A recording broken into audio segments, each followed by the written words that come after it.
Bumili nga pala muna ako ng tinapay at tumawid na ako at pumunta na ako dito sa aking pinagtatrabahuan. Dito nga pala ako nagtatrabaho. Mother's Day nga pala ngayon. Bago lang pala ako dito sa trabaho ko ngayon. Unang panggabi ko. Magkukwento nga pala ako ngayon kung anong aming ginagawa dito. Pagkapasok ko nga dito ay binibilang ko agad yung mga stocks. Siyempre kung ilan yung nadatnan mong mga stocks. Pagkatapos mong magbilang ay mag-aasikaso kung may customer.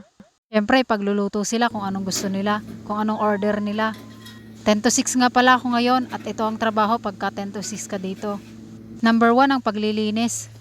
Hindi naman kasi madaming customer pagkagabi. Kaya trabaho ng panggabi ang paglilinis.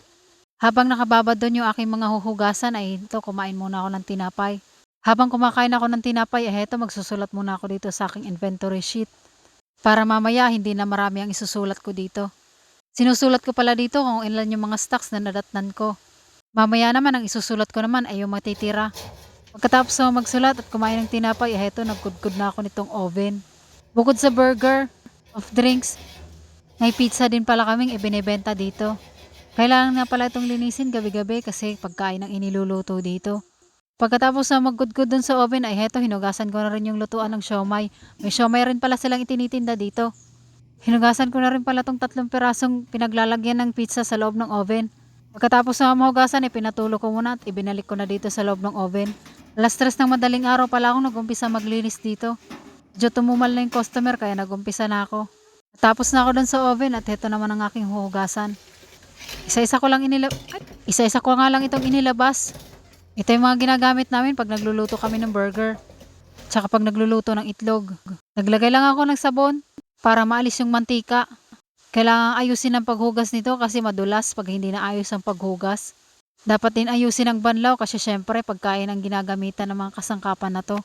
Pagkatapos ng mahugasan yung tray, ibinalik ko na itong ketchup, mayo at mantika.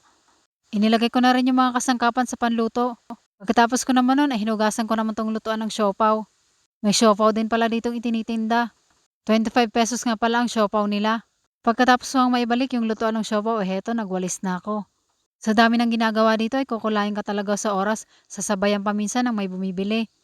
Dito naman ako sa pinaglulutuan namin ng patty. Dahan-dahan ko lang pala itong tinatanggal kasi mabigat.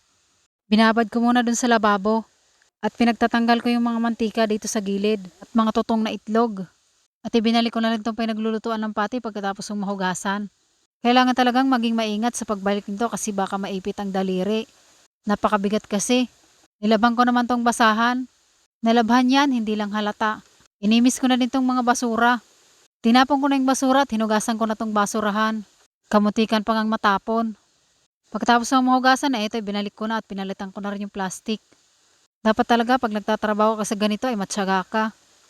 Habang naguhugas nga pala ako kanina ay pinatulo ko na tong map. At nagmap na nga ako dito sa sahig. Medyo malawak-lawak din pala yung minamap namin dito. Pagkatapos nga magmap ay inayos ko na tong mga stock. Kasama pala sa trabaho ng panggabi ay isa lang sa nang maayos tong mga stock. Gustong gusto ko nga pala yung mga ganitong trabaho, yung mga nag-i-stock. Sana one day, sa bahay ko naman ako mag-i-stock ng mga ganito.